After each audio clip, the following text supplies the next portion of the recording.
year. Anyway, I believe I've killed enough time. So, ladies and gentlemen, a person who in this crowd needs absolutely no introduction, Cory Doctorow. Thank you.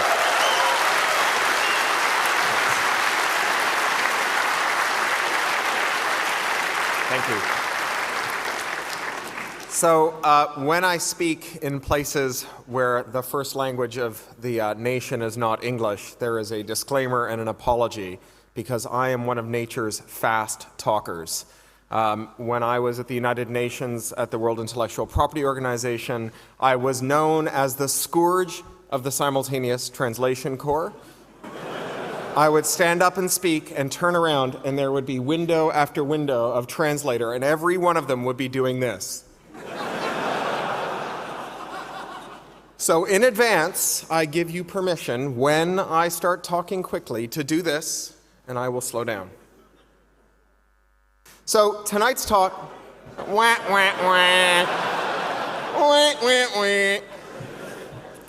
tonight's talk is not a copyright talk. I do copyright talks all the time.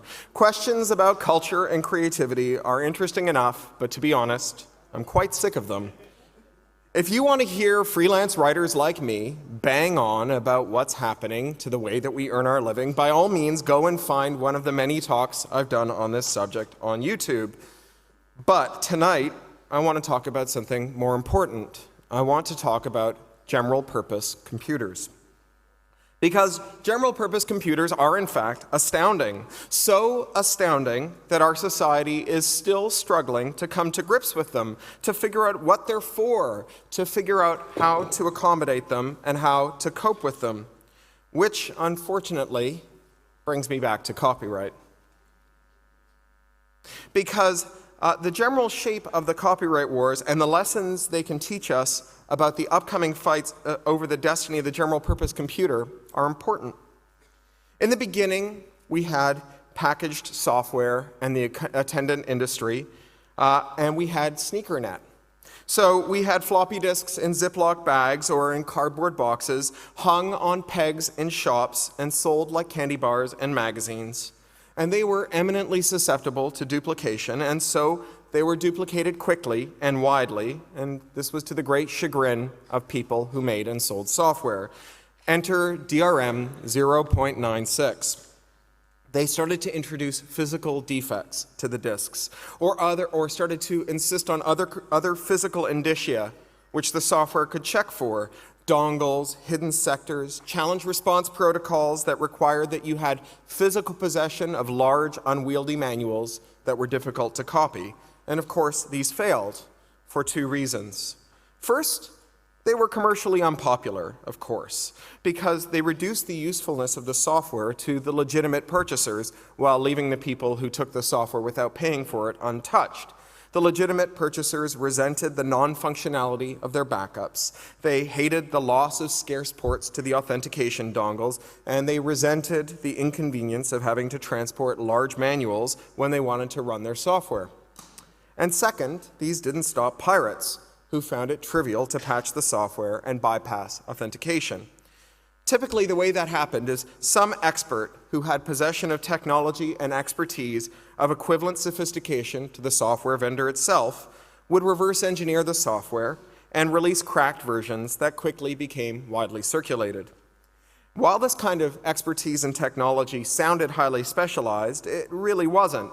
Figuring out what recalcitrant programs were doing and routing around the defects in shitty floppy disk media were both core skills for computer programmers, and were even more so in the era of fragile floppy disks and the rough and ready early days of software development. Anti-copying strategies only became more fraught as networks spread. Once we had BBSs, online services, Usenet newsgroups, and mailing lists, the expertise of people who figured out how to defeat these authentication systems could be packaged up in software and passed around as little crack files, or, as the network capacity increased, the cracked disk images or executables themselves could be spread on their own, which gave us DRM 1.0. By 1996, it became clear to everyone in the halls of power that there was something important about to happen. We were about to have an information economy, whatever the hell that was. They assumed it meant an economy where we bought and sold information. Now, information technology makes things efficient, so imagine the markets that an information economy would have. You could buy a book for a day. You could sell the right to watch the movie for €1, and then you could rent out the pause button at 1 penny per second. You could sell movies for one price in one country and another price in another, and so on and so on. The fantasies of those days were a little like a boring science fiction adaptation of the Old Testament book of Numbers, a kind of tedious enumeration of every permutation of things people do with information and the ways we could charge them for it. But none of this would be possible unless we could control how people use their computers and the files that we transfer to them. After all, it was well and good to talk about selling someone the 24-hour right to a video or the right to move music onto an iPod, but not the right to move music from the iPod onto another device. But how the hell could you do that once you'd given them the file? In order to make this work, you needed to figure out how to stop computers from running certain programs and inspecting certain files and processes. For example, you could encrypt the file and then require the user to run a program that only unlocked the file under certain circumstances. But as they say on the internet, now you have two problems. You also now have to stop the user from saving the file while it's in the clear, and you have to stop the user from figuring out where the unlocking program stores its keys, because if the user finds the keys, she'll just decrypt the file and throw away that stupid player app. And now you have three problems, because now you have to stop the users who figure out how to render the file in the clear from sharing it with other users. And now you've got four problems, because now you have to stop the users who figure out how to extract secrets from unlocking programs from telling other users how to do it too. And now you've got five problems, because now you have to stop users who figure out how to extract secrets from unlocking programs from telling other users what the secrets were. That's a lot of problems. But by 1996, we had a solution. We had the WIPO Copyright Treaty passed by the United Nations World Intellectual Property Organization, which created laws that made it illegal to extract secrets from unlocking programs. And it created laws that made it illegal to extract media clear texts from the unlocking programs while they were running. And it created laws that made it illegal to tell people how to extract secrets from unlocking programs. And it created laws that made it illegal to host copyrighted works and secrets, and all with a handy, streamlined process that lets you remove stuff from the internet without having to screw around with lawyers and judges and all that crap. And with that, illegal copying ended forever. The information economy...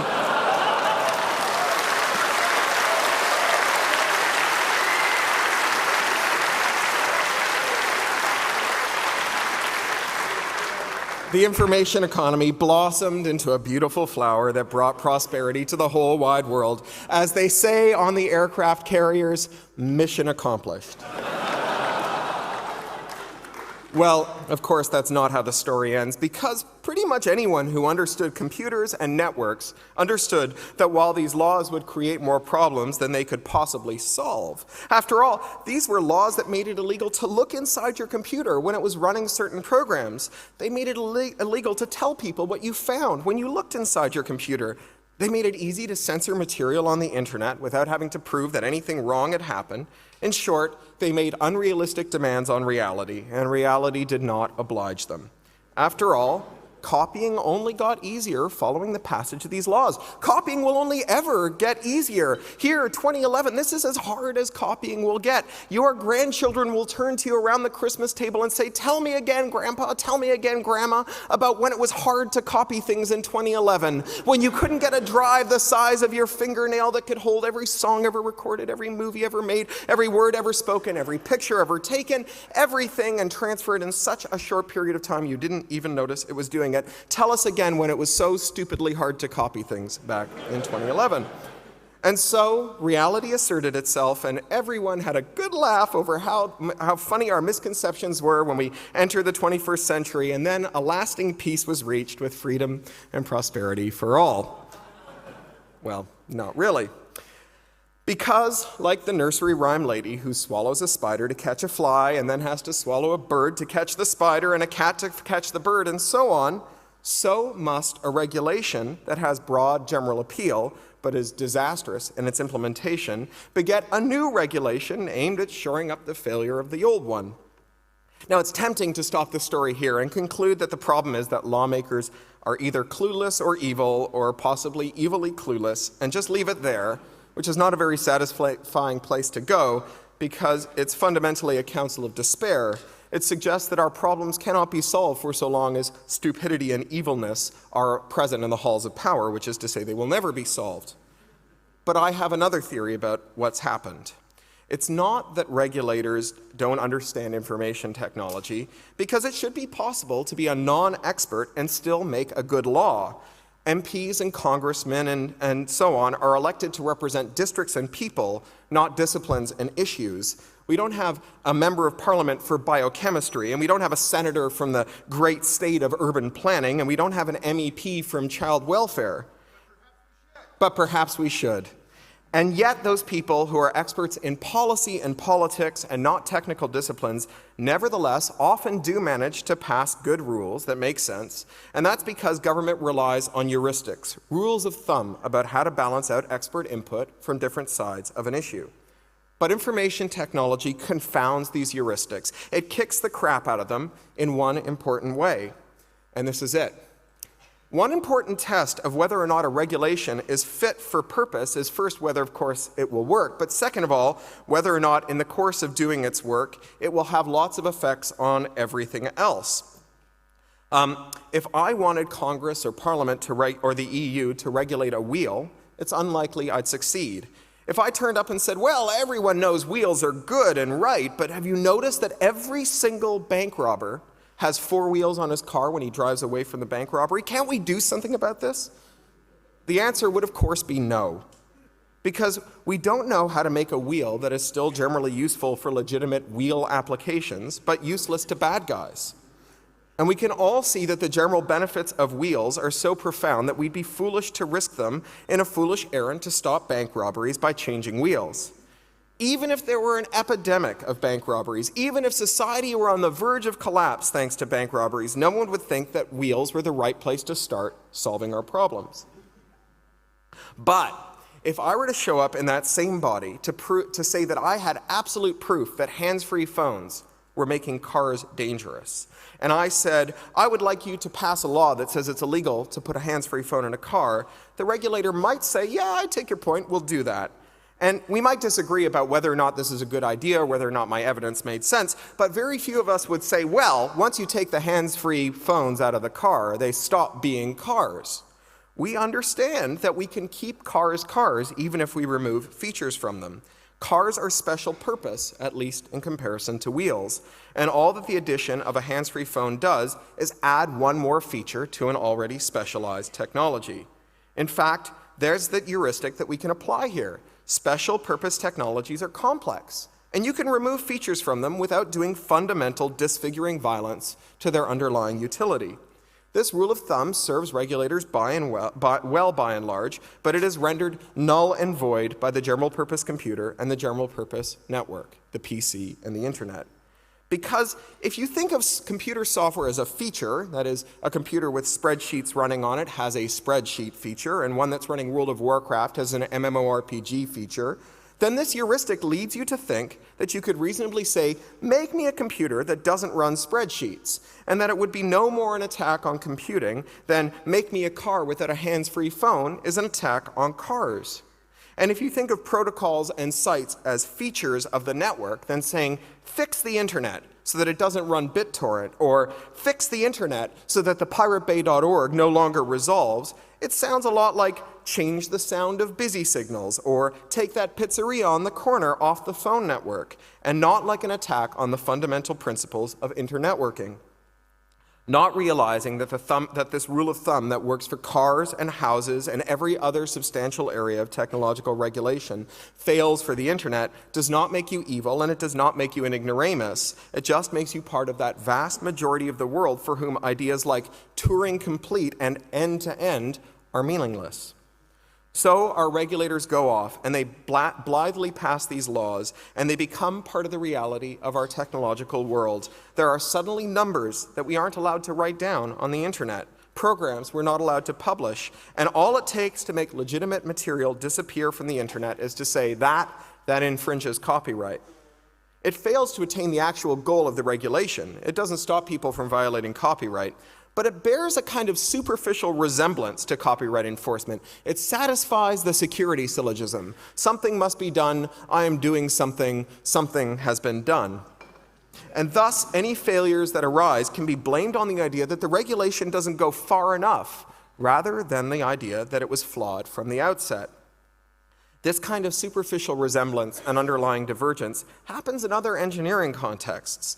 I have a friend who was once a senior executive at a big consumer packaged goods company who told me about what happened when the marketing department told the engineers that they'd thought up a great idea for detergent. From now on, they were going to make detergent that made your clothes newer every time you wash them.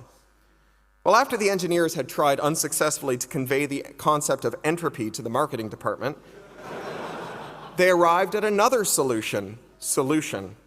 They developed a detergent that used enzymes that attacked loose fiber ends, which were the kind that you get with broken fibers that made your clothes look old.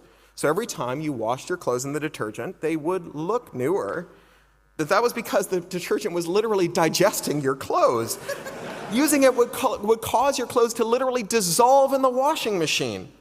This was the opposite of making clothes newer. Instead, you are artificially aging your clothes every time you wash them. And as a user, the more you deployed the solution, the more drastic your measures had to be to keep your clothes up to date. You actually had to go buy new clothes because the old ones fell apart. So today we have marketing departments who say things like, we don't need computers, we need appliances.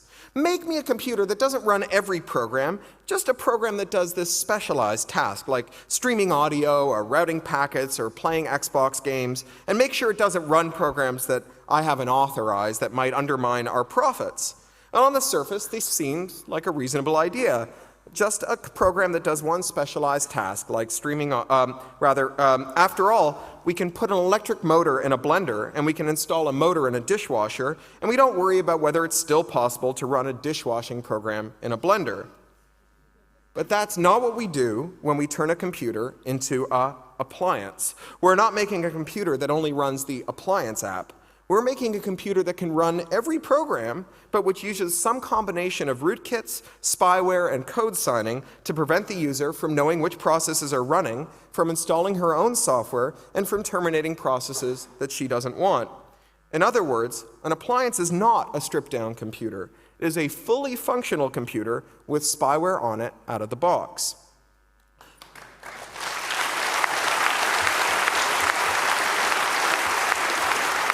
Thanks. Because we don't know how to build the general purpose computer that is capable of running every program we can compile, except for some program that we don't like, or that we prohibit by law, or that loses us money. The closest approximation we have to this is a computer with spyware, a computer on which remote parties set policies without the computer user's knowledge over the objection of the computer's owner. And so it is that digital rights management always converges on malware. There was, of course, this famous incident, a kind of gift to people who have this hypothesis, in which Sony loaded covert rootkit installers on 6 million audio CDs, which secretly executed programs that watched for attempts to read the sound files on CDs and terminated them, and which also hid the rootkit's existence by causing the kernel to lie about which processes were running and which files were present on the drive.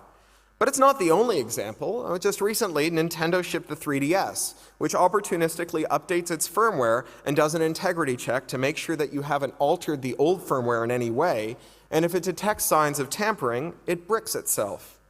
Human rights activists have raised alarms over UEFI, the new PC bootloader that restricts your computer so it runs signed operating systems, noting that repressive governments will likely withhold signatures from OSs unless they have covert surveillance operations.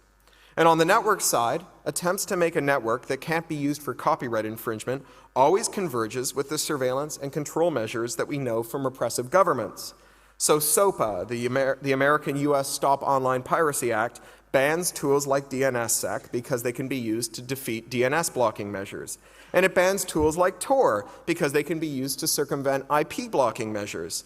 In fact, The proponents of SOPA, the Motion Picture Association of America, circulated a memo citing research that SOPA would probably work because it uses the same measures as are used in Syria, China, and Uzbekistan, and they argue that these measures are effective in those countries, and so they would work in America too. I mean, don't applaud me, applaud the MPAA.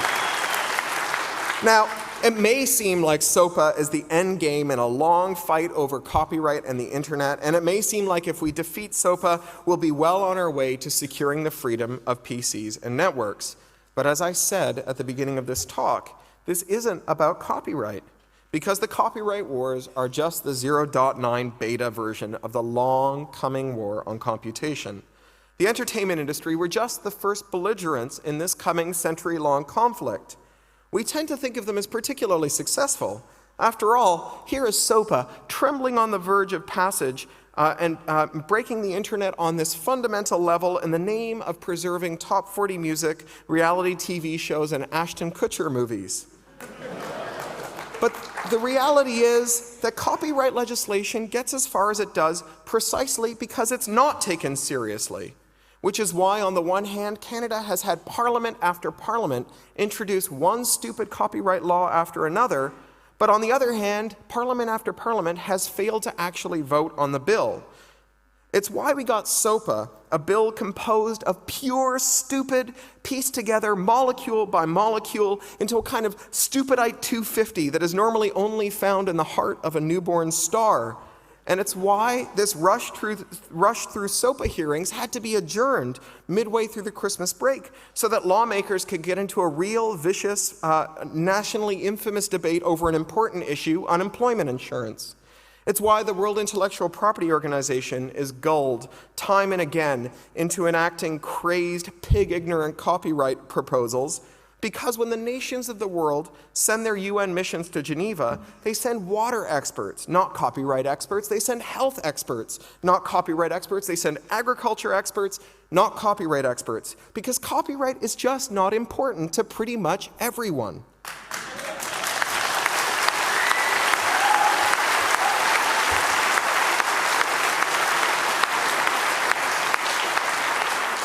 Canada's parliament didn't vote on its copyright bills because of all the things Canada needs to do. Fixing copyright ranks well below resolving health emergencies on First Nations reservations, exploiting the oil patch in Alberta, interceding in sectarian resentments among French and English speakers, solving resource crises in the nation's fisheries, and 1,000 other issues.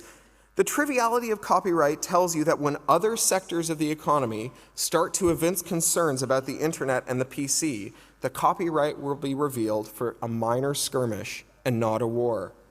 Why would other sectors nurse grudges against computers? Well, because the world we live in today is made of computers. We don't have cars anymore, we have computers we ride in. We don't have airplanes anymore, we have flying Solaris boxes with a big bucket full of SCADA controllers. A 3D printer is not a device, it's a peripheral, and it only works connected to a computer. A radio is no longer a crystal, it's a general purpose computer with a fast ADC and a fast DAC and some software. The grievances that arose from unauthorized copying are trivial when compared to the calls for action that our new computer-embroidered reality will create. Think of radio for a minute.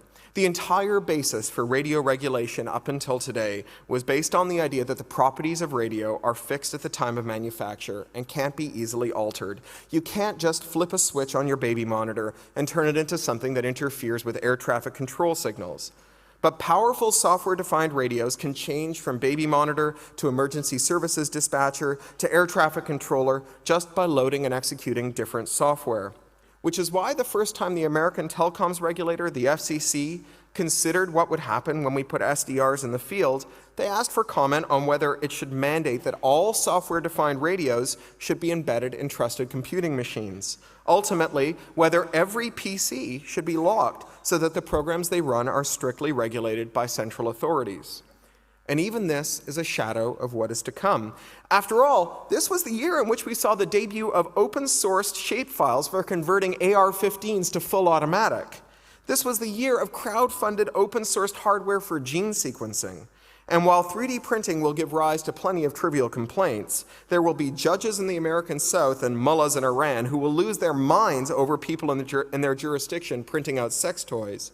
The trajectory of 3D printing will most certainly raise real grievances, from solid-state meth labs to ceramic knives. And it doesn't take a science fiction writer to understand why regulators might be nervous about the user-modifiable firmware on self-driving cars, or limiting interoperability for aviation controllers, or the kind of thing you could do with bioscale assemblers and sequencers. Imagine what will happen the day that Monsanto determines that it's really, really important to make sure that computers can't execute programs that cause specialized peripherals to output organisms that eat their lunch, literally. Regardless of whether you think these are real problems or merely hysterical fears, they are nevertheless the province of lobbies and interest groups that are far more influential than Hollywood and big content are on their best day. And every one of them will arrive at the same place. Can't you just make us a general-purpose computer that runs all the programs except for the ones that scare and anger us? Can't you just make us an internet that transmits any message over any protocol between any 2 points unless it upsets us? And personally, I can see that there will be programs that run on general-purpose computers and peripherals that will even freak me out. So I can believe that people who advocate for limiting general-purpose computers will find receptive audiences for their positions. But just as we saw with the copyright wars, banning certain instructions or protocols or messages will be wholly ineffective as a means of prevention and remedy. And as we saw in the copyright wars, all attempts at controlling PCs will converge on rootkits. All attempts at controlling the internet will converge on surveillance and censorship, which is why all this stuff matters. Because we've spent the last 10 plus years as a body sending our best players out to fight what we thought was the final boss at the end of the game, but it turns out it's just been the mini-boss at the end of the level. And the stakes are only going to get higher. As a member of the Walkman generation, I have made peace with the fact that I will require a hearing aid long before I die. And of course, it won't be a hearing aid, it will be a computer I put in my body. So when I get into a car, a computer I put my body into, with my hearing aid, a computer I put inside my body, I want to know that these technologies are not designed to keep secrets from me and to prevent me from terminating processes on them that work against my interests. Thank you. Thanks.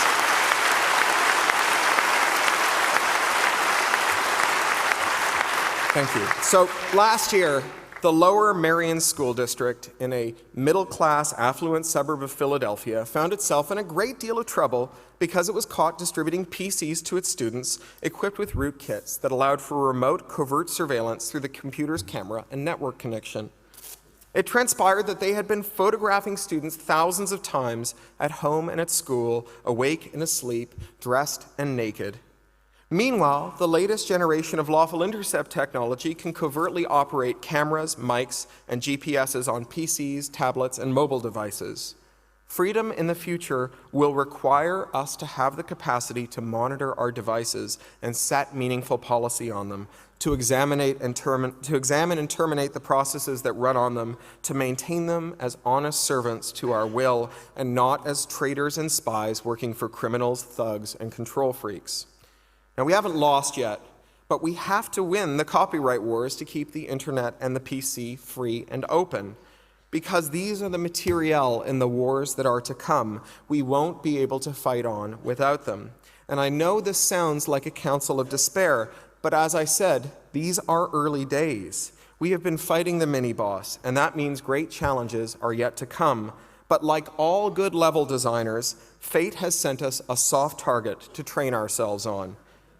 We have a chance, a real chance, and if we support open and free systems and the organizations that fight for them, EFF, Bits of Freedom, EDRI, Org, CC, Nets Politique, La Quadrature de Net, and all the others who are thankfully too numerous to name here, we may yet win the battle and secure the ammunition we'll need for the war. Thank you.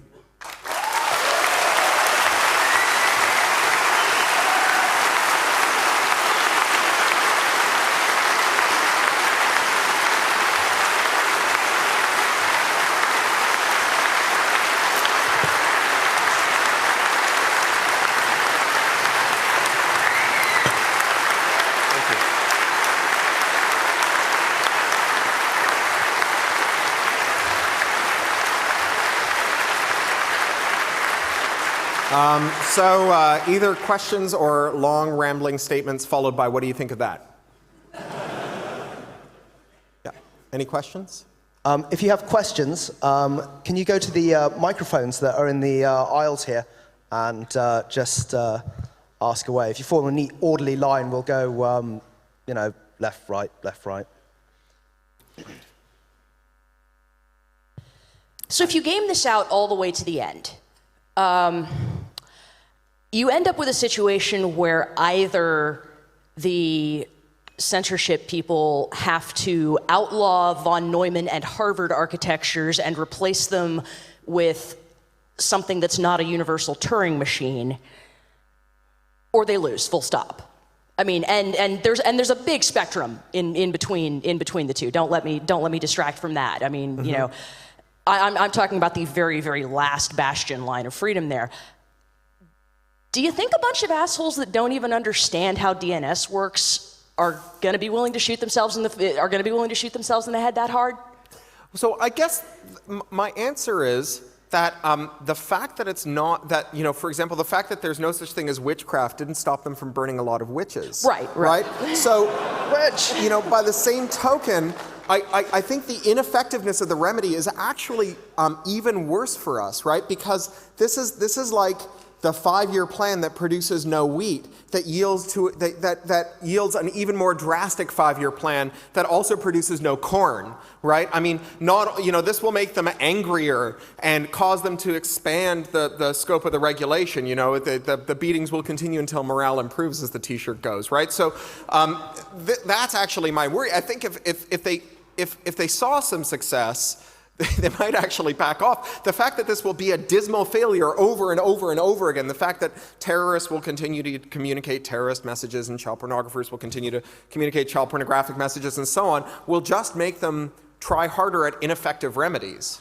Yeah, I mean, a specialized Turing machine on an ASIC is actually really, really hard, because you have to make one for every application, and that sucks. Yeah, no, so again, like, I don't think they are going to ban general purpose computers. I think what they're going to do is they're going to say we want like more spyware in computers. We want more UEFI. We want, and not just like UEFI that helps you detect spyware, but UEFI where the signing is controlled by third parties and you don't have an easy owner override and all the rest of it. I think that that's going to be the trajectory of this stuff. Not, gosh, you know, that thing that stupid policy that we pursued at great expense for 10 years was a complete failure.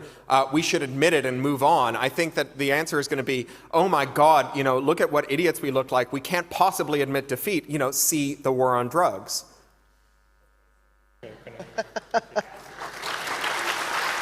Well, excellent. I'll answer you in a second because there's someone waiting there for a question. Right. We'll take a couple. We've actually got quite a bit of time here, we so do. long rambling statements are cool. So next question. Okay. What? Regarding the recent initiative by a big software company to promote secure boot on UEFI, do you think that on personal computers we will arrive like the situation in the like the PlayStation platforms soon? And what do you think that we will have some means to counterattack or to?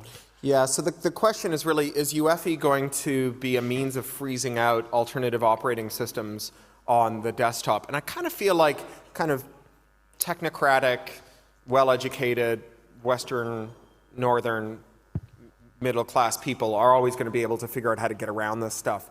What I'm more concerned about, not least because I think organizations like the FTC will probably object pretty strenuously unless there's, you know, you can take the lid off and press a little red button to reset UEFI, which is what they're talking about now. But I think it's way more likely that repressive governments are going to say any boards that are imported into our country, which will be most of them, not all of them, but most of them, will have to only run OSs signed by our certificate authority, and our certificate authority will say, unless you've got spyware, you can't import the machine. But do you think that it will be illegal to do reverse engineering, for example, to defeat the secure boot? That's an interesting question. I kind of put that to some people who were involved in the Software Freedom Law Center, where they've been working on this. And my feeling is that that would be the right kind of stupid law, because it would be one that I think is pretty coherent with existing free speech and code questions like Bernstein and so on, and that it would probably actually knock back anti-circumvention provisions in most places where you tried it. I think that would be like the kind of case we could maybe win, as opposed to some of the harder ones. So yeah, I'm not super worried about that. I'm moderately worried. I think if you are worried, the right place to go is the Software Freedom Law Center. This is their big issue for the year. So they need your donations. It's the end of the year. So yeah. Okay, this gentleman here. Okay. Hi. Don't you think that after the dust settles of all this idiocy over the internet, that in the end it will be something like the law of the sea, that you have exclusive economic zones where some states and policymakers will run wild with spyware and everything, and then you have a more or less lawless common zone where there's absolute freedom, because not only the individuals will need them, but also companies in the end and everyone else? Well, I guess companies don't need lots of freedom if all you want is incumbents to stay where they are, right? I mean, that was the thing that freaks everyone out about Singapore, is that there was this doctrine that said free markets brought freedom, and you needed one always led to the other, and one required the other. And Singapore showed you that you could actually have vibrant, thriving markets that also didn't have any kind of freedom, and where you could have serious regulation. China too, I think. So I don't know that the kind of historical forces you're describing, companies will demand freedom, therefore we will have lawless zones, are necessarily true. I think if there's one thing companies generally want, it's monopolies, not freedom. It's lots of regulation that gores everyone else's ox and supports their own business model. I mean, that's always been the case. And on an organizational idea that you say, sort of in an international law perspective, let's say, a treaty of the digital high seas, something like that? I guess the difference is that the internet is not, the internet's not the ocean, right? Things that happen in the middle of the Pacific Ocean, their light cone, to borrow some physics jargon here, the light cone may never in fact reach shore. And if it does, it could take a very long time, especially when the law of the seas was being countenanced, when it might take weeks and months. The internet's more like a web, right? Where everything that trembles on the web makes the whole web shake. And so the fact that something is happening in the lawless zone is unlikely to have no intersection with what's happening in the lawful zones. I don't know that that's a great answer. I think maybe laws that respect freedom everywhere that we can get them, and using the internet to try to expand that sphere might be a better way to go. Yeah. I've got another question here. Yeah. Yeah. The problem I see there is that we're looking at a system that is getting more and more complex, but more and more broken on the way too. And not just the internet, but everything. The production of goods of big companies. We have 2 producers of CPUs and maybe 7 who produce memory. Mm-hmm. And so if Intel or AMD decide, okay, we just ship every product we make with UEFI, with signed firmware, we're fucked. So the problem is that we are, as humanity, not able to produce goods that we understand and we can use as we want. So I think the effort we should really put on distributing networks and building our own hardware, because we're seeing it. We have the internet, but nowadays 99.9% of the population think the web is the internet, and they think Facebook is the best thing that was invented in the human existence. So we have to really break things down much more again and try to put out open source solution for every problem. I know this is a lot of effort and not really convenient, because you don't have this great integration that Apple World brings you, but yeah, maybe just as a thought. Well, I think that Facebook, the thing about Facebook is that it works incredibly well, it just fails very badly. So all the things that it's good at, it's really good at, but when it fails, it destroys your personal life, or it allows all of your friends to be rounded up by the Syrian secret police and tortured and murdered or whatever, right? I mean, there's lots of ways in which Facebook is unfit for purpose, but we have to understand why people use it. They use it because it works well, and if we want to convince people that proprietary or difficult technologies are likely to bite them in the ass in the future, we have to convey to them its failure modes, and that's the tricky thing. And of course, this is not a new problem to computers, although maybe the stakes are a little higher. This is the problem of smoking, right? If you got cancer as soon as you put the cigarette in your mouth, no one would put a second cigarette in their mouth. I smoked for half my life. When I went to quit, my doctor said, you need a better reason than not getting cancer in 30 years, because next week when you crave a cigarette, not getting cancer in 30 years won't keep you warm at night. And what I actually did was I realized that I was spending 2 laptops a year on cigarettes. And so I just said, I'll buy myself a laptop every year from now on if I give up smoking. And I did, and that kind of helped. But we need to help people understand. The problem that I find is that we tend to attack people on the upside. We say, oh, Apple's integration isn't as good as you think it is, or Facebook isn't as entertaining as you feel like it is. And in fact, both of those, they are. I think what we need to convey is all the ways in which it fails that are not immediately obvious at the outset. And that's a hard problem. Here we have another question from the mighty internets. Wow. Yeah. Can you please say something about the difference between Europe and the USA, and if they are something of a feedback loop in driving each other in the wrong direction? So the question is the feedback loop between America and Europe, or the USA and Europe, and what direction they go in. I mean, obviously, there is this transatlantic table tennis in terms of copyright that we've had before, where you get term extension, an extension of the length of copyright in America, and then Europe has to harmonize with America by extending its copyright to even longer than America, and then America has to harmonize with Europe to make its copyright longer than Europe's, and so on. But increasingly, the way that kind of stuff happens is in these really secretive and sinister treaty negotiations like ACTA and the Trans-Pacific Partnership, where you have treaties negotiated by European and American representatives, but without any representatives from the governments. They're done by their administrations, and without any transparency into it, and then it's presented as a fait accompli.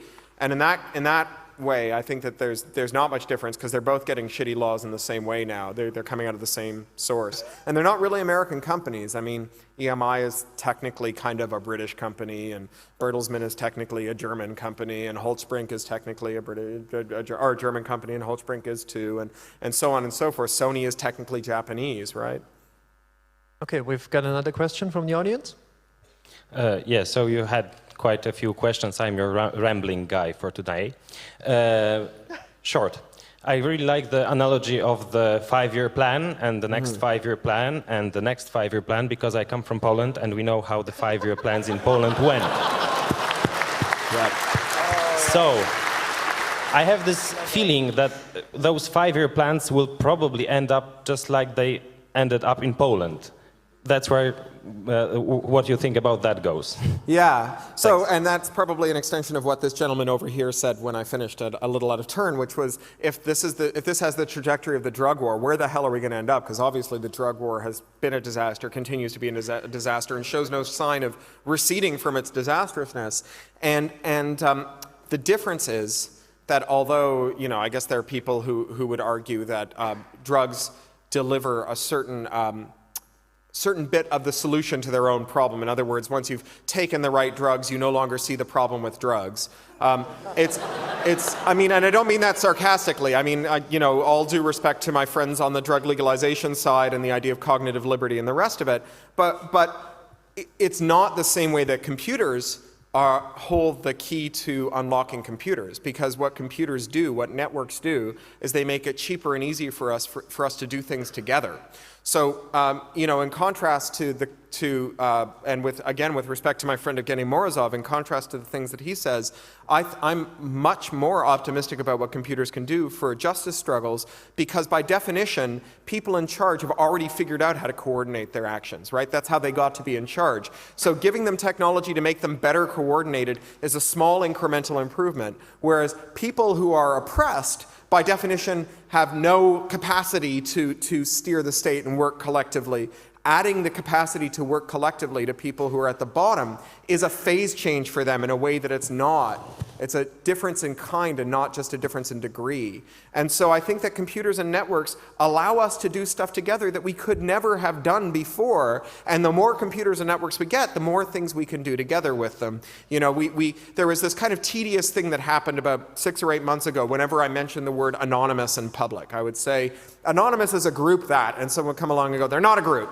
And I'd say, Anonymous last week did, and they'd say, Anonymous never does anything. And I'd say, people using the name Anonymous did. Well, they didn't all call themselves Anonymous. Some of them called themselves Lulsec, and some of them called themselves Antisec, and like on and on and on. And I for a while, I thought it was just this sort of tedious word game. You know, it's free, libre, open source. You know, this kind of endless kind of correct speak. But then I realized that it was.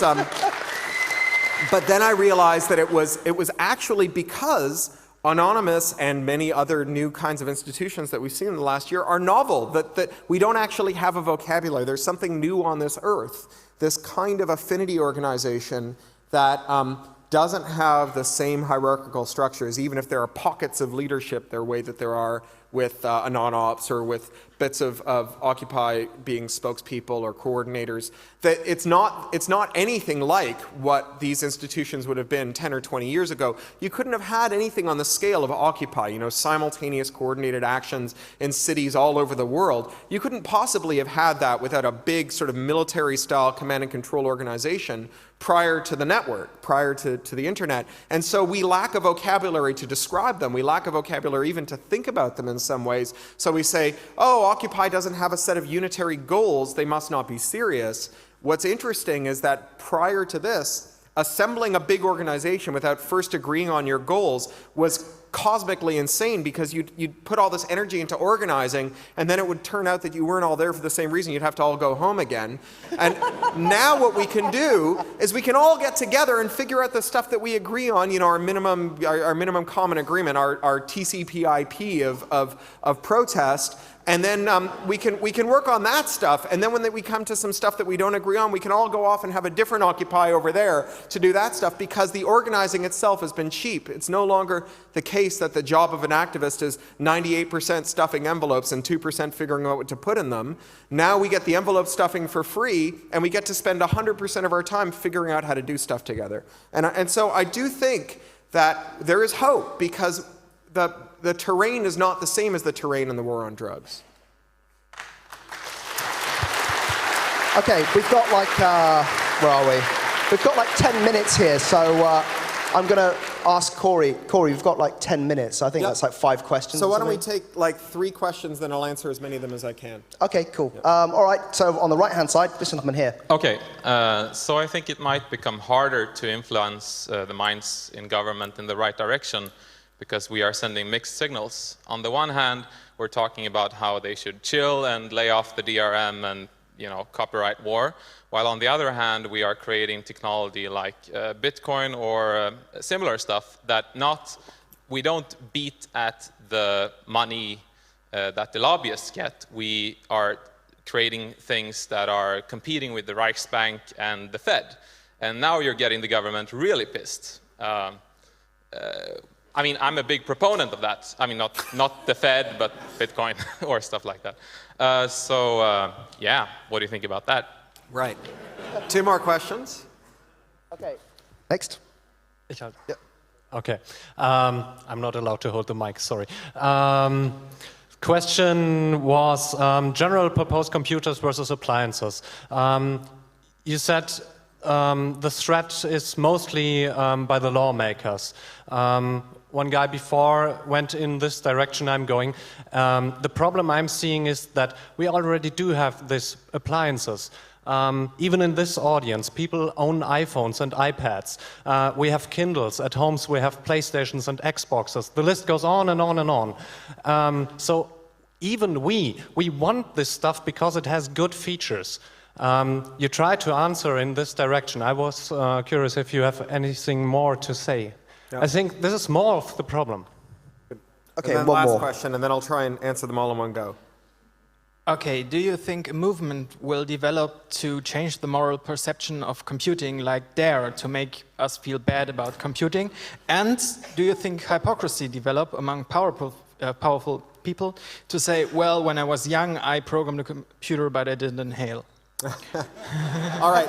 So the first two questions, the question about Bitcoin and the question about why we continue to use these devices that even though they contain our own chains, in some ways are the same question, right? Because the reason that we use these devices is because they work, and we're pretty sanguine about their failure modes because we're technocrats. We're like, oh, well, if they lock down my iPad, I know how to jailbreak it. If I ever want to run some code on it that someone else won't let me, I know how to do it. I've got a runtime on my computer. I can take my apps off of here and run them there and so on. So we're very sanguine about it.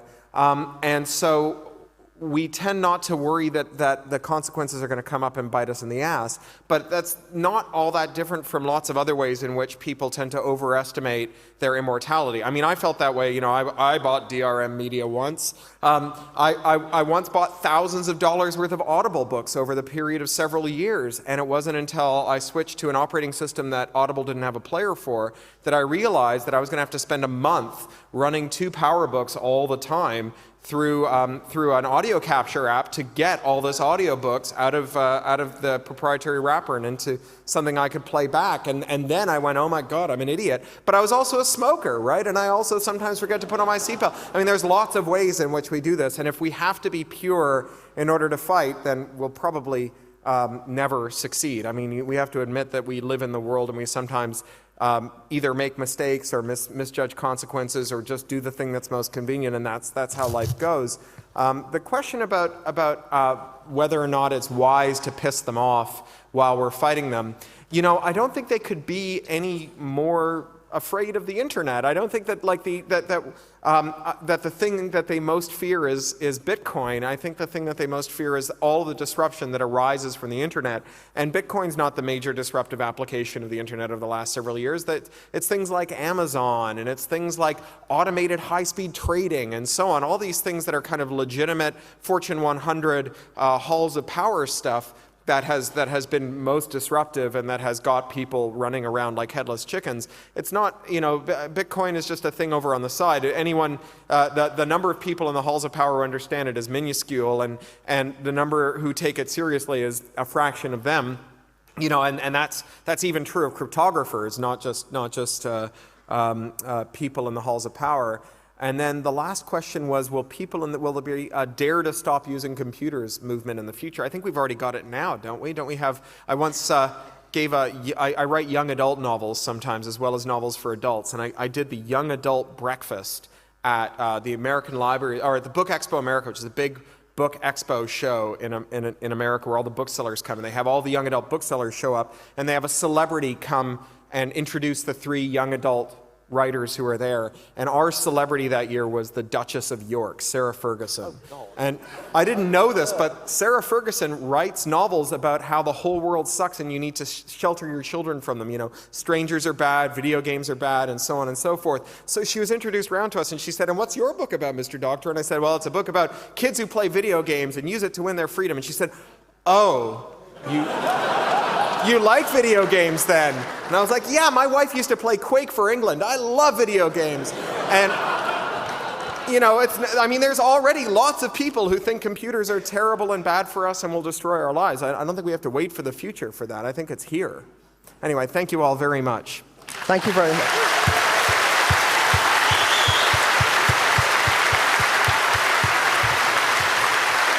Corey.